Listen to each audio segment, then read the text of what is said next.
Hablar de la taxonomía de Histomona. Como reino tenemos Protista, que es organismo unicelular eucariota sin tejidos verdaderos. Tenemos Filometámona, que eso quiere decir parásito anaerobio flagelado, que no posee mitocondrias y va a estar reemplazadas por hidrogenosomas. Eso tenemos la clase Trichomonada, eso quiere decir parásito flagelado del sistema digestivo de los vertebrados. Tenemos el orden Trichomonidae. Esto quiere decir parásito flagelado, pues que se mueve mediante flagelos y una membrana ondulante, es lo que no va a formar quiste.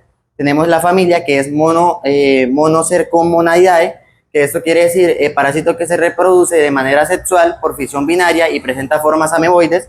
Tenemos el género Histomona, que como tal sería que este parásito va a afectar al hígado del ciego de las aves. Y tenemos la especie Histomona melagris, que ya como tal sería el protozoo, que afecta pues a las aves, causando distintas afectaciones.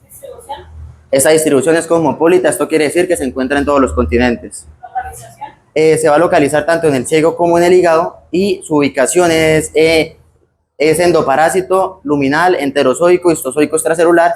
Esto quiere decir endoparásito porque se va a ubicar dentro del hospedador, luminal porque se va a ubicar en el lumen del ciego, enterozoico porque se va a encontrar en el sistema digestivo, histozoico porque se va a ubicar en los tejidos tanto del hígado como del ciego, y extracelular porque no va a penetrar las células del hospedador.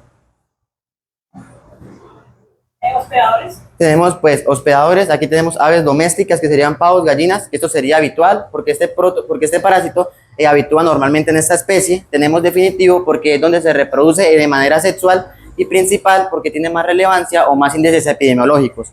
Tenemos a Tyrachis gallinarum, que sería un parásito intermediario para Histomona melagris, que sería pues vector, quiere decir que Tyrachis gallinarum sería pues un parásito que se va a encargar de transmitir el protozoario al hospedador, y mecánico porque aquí no se va a desarrollar este parásito, solamente se va a encargar de transportarlo. Las lombrices de tierra sería un parásito intermediario ordinario mecánico. Esto quiere decir intermediario porque va a transportar al protozoo al hospedador. Sería ordinario porque la lombriz de tierra no como tal no sería un parásito, pero ayuda a mantener a este protozoo en el medio ambiente, y mecánico porque este parásito no se va a desarrollar dentro de él, solo se va a encargar de transportarlo. Según algunas especies hospederas Eurioco, porque puede afectar ¿no? Habla. Porque pues afecta a más de 5 pues animales. Serían pues las gallinas, las codornices, Los pavos, Heterakis en general los fascines, y los fascines. las pedernizas también, codornices. ¿Y según la dependencia? Según la dependencia. Ahí está. Listo, según la dependencia sería obligado porque este parásito necesita del hospedador para poder cumplir su ciclo de vida y desarrollarse. ¿Según su permanencia? Es permanente porque este parásito va a desarrollar todas las fases del hospedador sin vida libre en el medio ambiente. Esto quiere decir que Histomona melagris no puede sobrevivir por fuera del huevo de Tyrachis gallinarum, porque si no pues muere. Morfología. Listo, entonces aquí tenemos la morfología de la especie parasitaria. Tenemos que Histomona melagris tiene dos especies, que sería la parte flagelada y la parte ameboide. En la forma flagelada va a presentar un tamaño aproximadamente de 8 a 15 micrómetros, va a presentar una forma redondeada u ovalada con un cuerpo blando y flexible, va a presentar un citoplasma hialino o ligeramente amarillento con gránulos visibles, va a presentar una estructura que va a poseer un flagelo, y va a presentar también un núcleo excéntrico con cromatina periférica. Esto quiere decir que el núcleo no se va a encontrar en el centro del parásito, sino como a un costado, y en vez de mitocondrias va a tener hidrogenosomas. Se va a ubicar en la luz del ciego del ave, y su flagelo le va a permitir el desplazamiento en el intestino. También tenemos la forma ameboide, que tiene un tamaño aproximadamente de 8 a 30 micrómetros, va a presentar formas irregulares con pseudópodos, que los pseudópodos son los que le van a permitir el desplazamiento. Tenemos un citoplasma denso y vacuolado, un núcleo central y visible con tinciones. Posee una estructura que no presenta flagelo, tiene un citoplasma granular y un único núcleo con cromatina condensada. Se va a ubicar más que todo en los tejidos del hígado y del ciego, pues causando diversas afectaciones, y los pseudópodos es el que le va a permitir el desplazamiento y pues que cause la parte patógena. La locomoción pues es de forma flagelada y ameboide. Ameboide quiere decir pues que tiene sus pseudópodos que van a permitir el desplazamiento.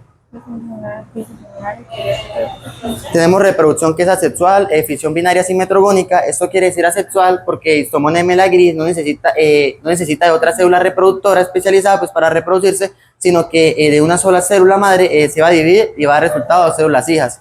Tenemos por fisión binaria porque de una célula madre se va a separar el núcleo mediante mitosis y su citoplasma, dando resultar a otra célula hija, dando lugar a dos células hijas idénticas y simetrogónicas. Esto quiere decir que se va a dividir de manera longitudinal, dando pues el resultado a dos células idénticas y del mismo tamaño, o sea, por así decirlo, gemelas. La nutrición sería heterótrofa, holozoico, histófago, colagófaga, hematófaga y enterófaga. Esto quiere decir heterótrofa porque no puede producir su propio alimento, holozoica porque se va a alimentar por una parte específica que sería la vácula alimenticia, histófaga porque se va a alimentar de los tejidos como los tejidos del hígado y del ciego, colagófaga porque se va a alimentar de la bilis, hematófaga porque se va a alimentar de los glóbulos rojos al momento de que este parásito pues rompe los tejidos y pues esos glóbulos rojos van a salir y va a aprovechar estos nutrientes, y enterófago porque se va a alimentar de los enterocitos. Ahora hablemos de Celantis.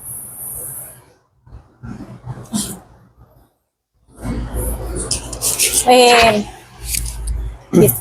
Reino Animalia, pertenecen organismos pluricelulares eucariotas que tienen movimiento, filum nematoda porque son gusanos cilíndricos que tienden a tener el tubo digestivo totalmente desarrollado.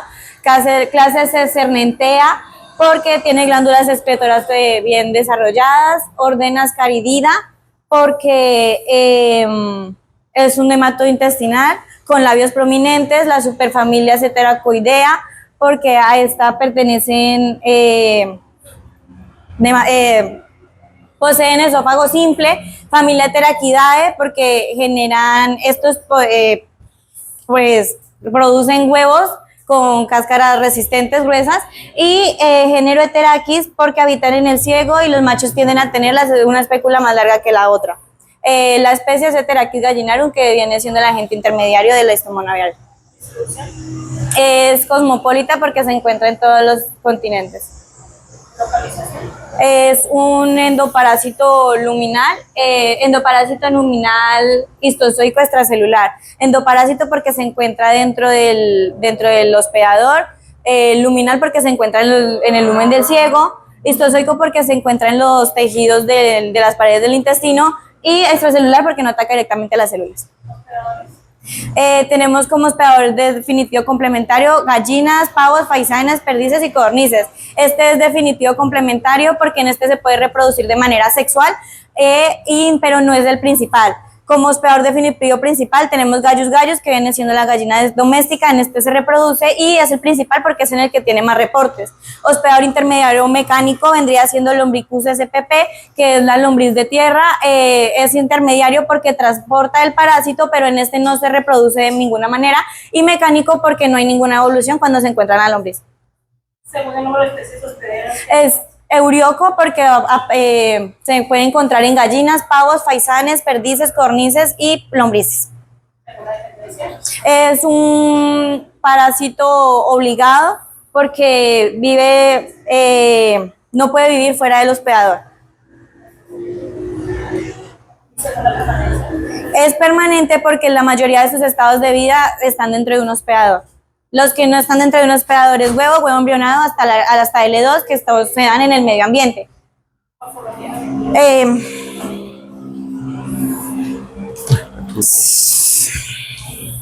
Bueno, los huevos de Heterachis gallinarum son ovalados con una cáscara gruesa, lo que los hace gruesa, lisa y resistente, lo que los hace muy resistentes pueden vivir mucho tiempo en el medio ambiente.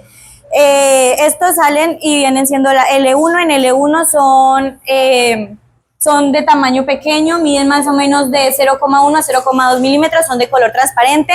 En larva 2 vendrían siendo dentro del huevo, tienen un tamaño aproximadamente de 0,2 a 0,5 milímetros. Larva 3 ya esto es dentro del hospedador, esta ya es larva infectante, esta mide de 1 a 2 milímetros. Y larva 4, que vendría siendo de 1 a 2 milímetros. Ahí pasamos a los adultos, son pequeños gusanos blancos, filiformes, que son ligeramente curvados. Los machos tienden a medir de 7 a 13 milímetros, las hembras son un poco más grandes, miden de 8 a 15 milímetros. En los machos encontramos una espícula más larga que la otra, que mide de 1 a 2 milímetros. Las hembras tienden a tener la vulva, está situada en el tercio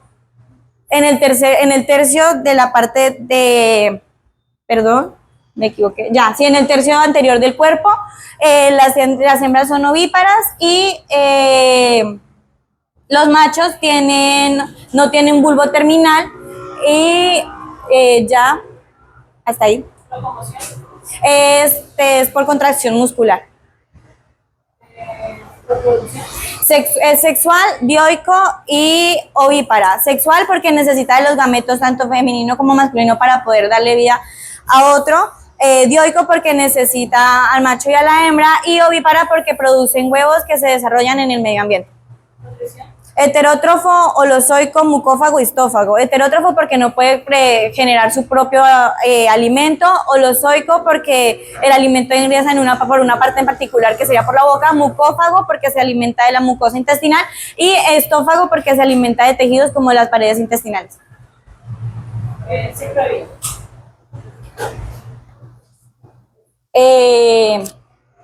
Ya, listo. El ciclo de vida, bueno. La eliminación de los huevos no embrionados, esto ocurre ya que Heterachis gallinarum se sitúa principalmente en los ciegos.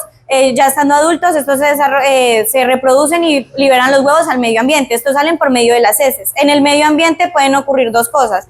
El huevo no embrionado puede que lo adquiera la lombriz de tierra, que ahí ya sería un hospedador intermediario, o se queda ahí directamente. Estos pueden vivir de 3 a 5 días después de la postura. En esta etapa no son huevos infectantes.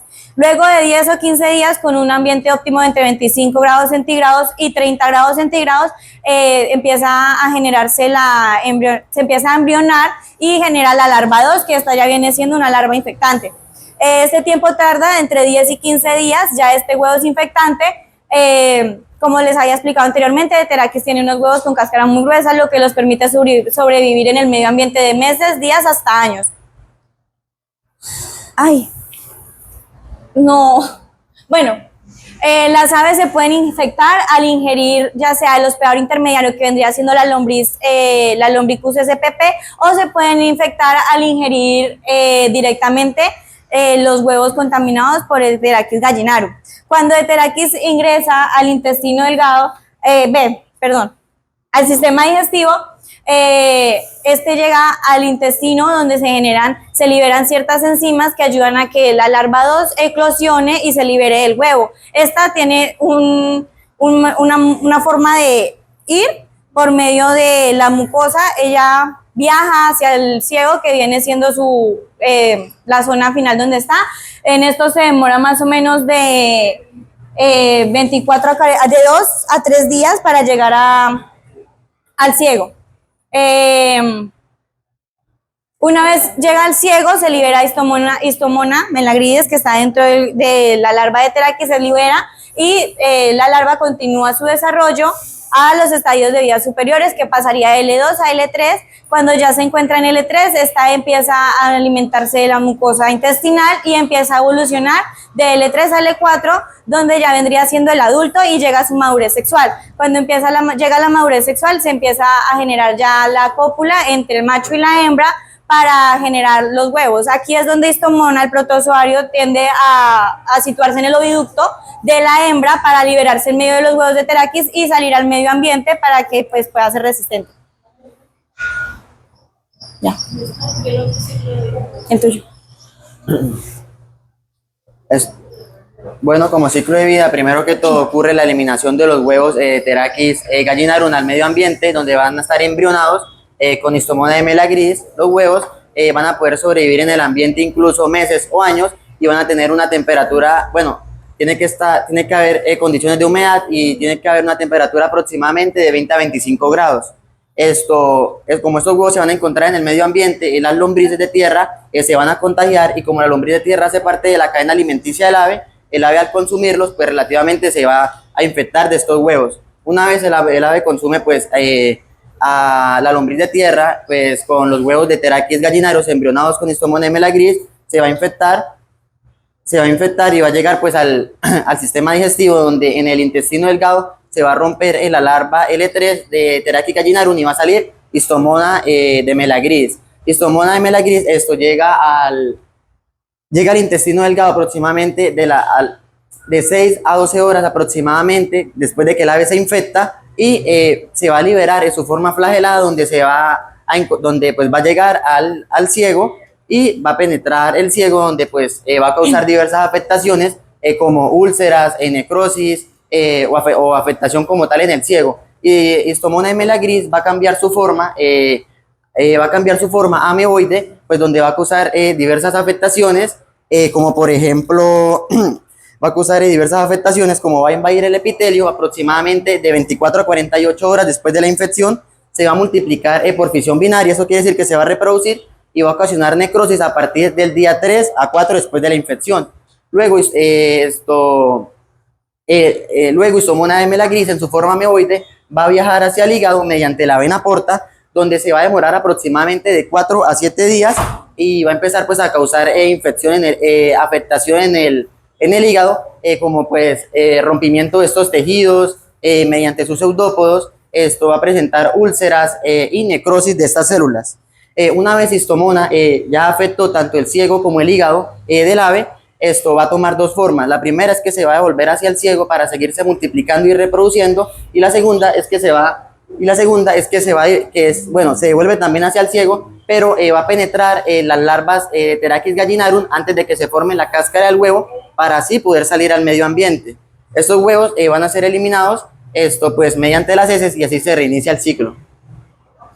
Ahora, tipo de transmisión. Del tuyo. Tipo de transmisión. Del tuyo. Sí, pero no lo encuentro. Lo tienes en las diapositivas de al frente, en las primeras. Por ahí lo debes tener. No. Listo, entonces tipo de transmisión tenemos que es horizontal, indirecta por vehículo. Esto quiere decir que se va a transmitir entre las generaciones de la misma especie y los mismos individuos. Tenemos que es indirecta porque va a requerir de un hospedador intermediario, como el cual sería Terracea gallinarum, y por vehículo sería porque se va a transmitir mediante objetos inanimados como el agua o los alimentos. O sea, va a funcionar, pues, sí. Eso. Okay. ¿Tipo de ciclo? Entonces tenemos la clasificación del ciclo biológico, tenemos que es ciclo heteroxeno, indirecto por cadena alimenticia, ciclo heteroxeno porque va a necesitar de dos hospedadores para cumplir su ciclo, como sería Terracea y el ave, va a ser indirecto porque requiere de un hospedador intermediario para poderse transmitir, ahí también pues puede ser la lombriz de tierra, y por cadena alimenticia, sí, porque necesita de un indirecto de un hospedador intermediario también como Terracea, y por cadena alimenticia porque la lombriz pues contiene huevos de Terracea gallinarum y pues la lombriz hace parte de la alimentación del ave. No sé. Tipo de transmisión de corazón. El tipo de transmisión aquí me equivoqué, aquí está mal.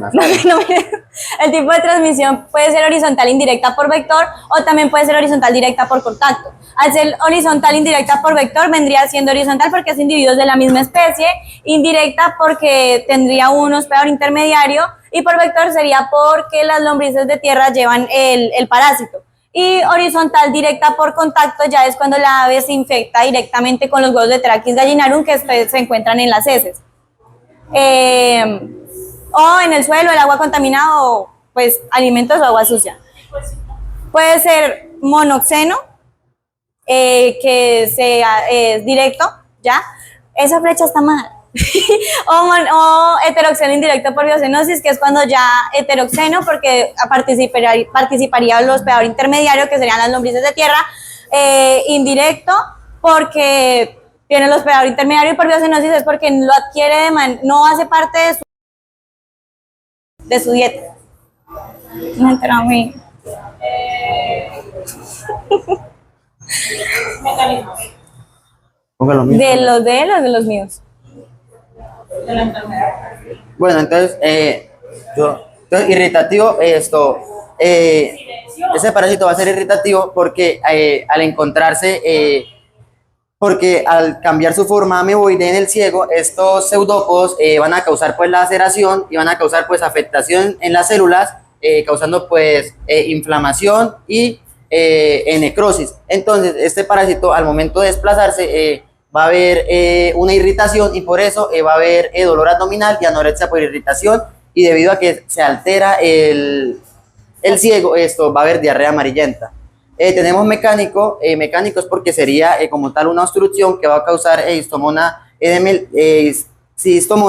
esto porque al lacerar, bueno, porque va a causar un núcleo secal debido a la laceración, a la muerte celular o muerte de tejidos, o a la acumulación de sangre que se va a acumular dentro del hígado, y se va a formar un núcleo secal que le va a impedir pues que el ciego pues pueda pues expulsar sus toxinas, y pues va a causar una obstrucción.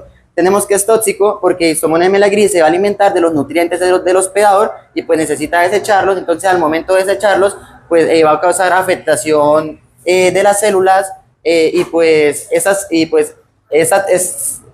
toxina se va a dispersar por el animal y pues puede que ocasione hasta la muerte. Y tenemos que es exfoliador porque Histomona melagrís se va a alimentar de los nutrientes del hospedador y pues por así decirlo le va a quitar la energía. Entonces entonces el hospedador al momento pues de cumplir sus acciones diarias, por así decirlo, esto va a necesitar de energía y va a ocupar pues sus reservas energéticas, y como no va a tener, pues puede que haya pérdida de peso y debilidad.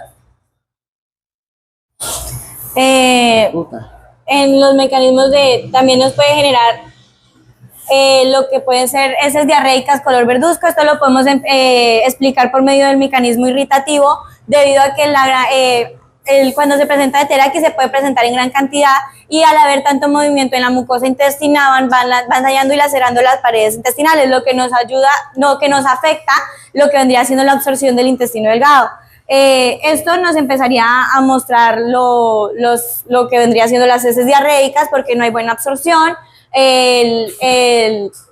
La anorexia y el adelgazamiento también se puede explicar con lo que sería irritativo. El traumático también es que durante la fijación de Heterachis gallinarum, va rompiendo las paredes del intestino para moverse entre estas, y nos empezaría a mostrar lo que vendría siendo baja en la producción, ya sea de carne o de huevos, y el retardo del crecimiento. También vemos Heterachis gallinarum es muy importante como un parásito inoculador, ya que por medio de ingresa el protozoario Histomona melagrís.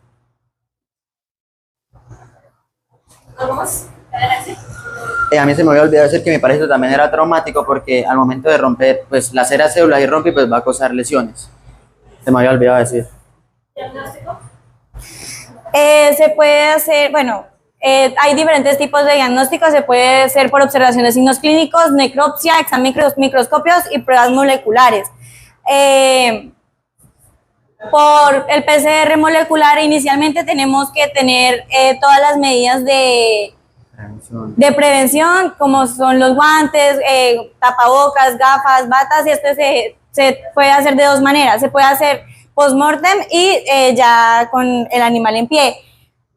Post-mortem se debe hacer en un laboratorio cerrado, se coge el animal, se abre y se localizan los ciegos. Luego, con una espátula limpia se toma el contenido de los ciegos, se envasa en un tubo limpio y se etiqueta con el número del ave y la fecha. Se guarda en una nevera portátil, por ahí a 4 grados centígrados, y luego se lleva al laboratorio. Se lleva en unas bolsas prácticas que estén selladas para que no se vaya a salir el contenido, y se añade aún así una hoja de remisión donde están todos los datos que se necesitan. En el laboratorio se genera lo que es la recepción y registro, se verifica que sí sean las tomas de muestras de este animal que estaban solicitando. Se hace la preparación de la muestra, donde se tritura el hígado, que es lo que se llevó, y el ciego, para homogenizarlos. Se aplana para que esté plano, por así decirse. Se genera la extracción del ADN por medio de una máquina de PCR. Ahí es donde se rompen las células, se purifica el ADN y se hacen los controles. Los controles son mirar si el PCR está funcionando, ese es cuando es positivo, y ya si es negativo, en lo negativo es confirmar que esté dando las respuestas que se deben dar. Se hacen las mezclas de reactivos con la ADN y se incluyen los controles. Ahí se genera la amplificación, que es con el termorreciclador, que esto es en la máquina del PCR, y ahí se ven la visualización de los resultados. En un PCR normal, convencional, la banda en gel se va a presentar si se encuentra el ADN del parásito. Y en un qPCR se va a encontrar una curva de fluorescencia. Por último, ahí vemos si se ve la banda, se ve positivo, y si no hay banda es negativo. Listo, ahora para el tratamiento, nuestro tratamiento elegido fue metronidazol, más conocido, lo podemos conseguir mediante flagyl, metrilotrichomix. ¿Cómo se lo vamos a aplicar al animal? Se lo vamos a aplicar aproximadamente de 20 a 30 miligramos por kilogramo de peso la duración se le va a aplicar aproximadamente de 5 a 7 días consecutivos. Se le va a dar de vía oral en el agua. Mecanismos de acción. El metronidazol va a ingresar a las células del parásito y en su ambiente anaerobio es reducido por compuestos tóxicos que van a dañar el ADN del parásito, lo que le va a permitir que sus células no se puedan reparar y que no se puedan multiplicar. Gracias a que el metronidazol ingresa a las células, se va a inhibir la síntesis de proteínas y los ácidos nucleicos, que eso no permitan que haya pues una división celular y pues lo que ocasione pues la muerte del protozoario. Y pues al momento de que se afecta el protozoario, puede que empiecen la desaparición progresiva de algunos signos clínicos. Como farmacocinética tenemos que la absorción va a ser principalmente por vía oral, su distribución va a llegar al hígado, al intestino y a la sangre, donde se va a repartir por distintos tejidos, se va a metabolizar en el hígado, y la eliminación va a ser principalmente por la orina y por la bilis, y este antiparasitario tiene una vida media aproximadamente de 6 a 8 horas. Aquí, como tenemos algunas reacciones adversas, sería como pérdida de apetito, debido a que el metronidazol es un poco fuerte y va a afectar, por así decirlo, algunos microorganismos que se encuentran en el sistema digestivo, lo que pues le va a ocasionar a que el ave haga heces blandas o diarrea. Y como prevención y control de la listomoniasis aviar, debemos que mantener corrales limpios, evitar la humedad, separar pues digamos gallinas de gallinas, pavos de pavos, pues para evitar, y vamos a aislar las aves enfermas de las no enfermas, pues como para evitar que se propague esta enfermedad. También debemos evitar o eliminar al parásito transmisor, que sería Heteractis gallinarum, mediante F-vendazol. Aquí podemos observar pues lo que le vamos a dar, y el tiempo de retiro va a ser de 3 a 5 días. Como las medidas complementarias, debemos tratar de eliminar como por ejemplo las lombrices, debido a que también se puede transmitir por ahí, y mantener camas secas y bien airadas para evitar la humedad. Listo, profe. Ahí nos pasamos. ¿Algo más? No, profe, eso era todo. Pues el tratamiento también se le puede hacer directamente a Heteractis con fenotiazina, que tiene unos mecanismos de acción. Estos son neurológicos, que lo que hacen es que el parásito como que se quede paralizado y no se puede agarrar del intestino. Entonces, a lo que la gallina defeca, ya los parásitos salen directamente. También se puede tratar con piperazina, que lo que él busca es hace que agoniza el neurotransmisor de este parásito. Y lo que estaba diciendo mi compañero, hay que tratar de mantener las camas secas, los corrales limpios y los bebederos desinfectados con los comederos. Sí, y al eliminar el Heteractis se va a cortar pues el vehículo que transporta Histomona, y pues ahí va a haber muerte de todo eso. Diagnóstico diferenciales. ¿Algo que me vayan a decir? No, profe. Tuberculosis aviar.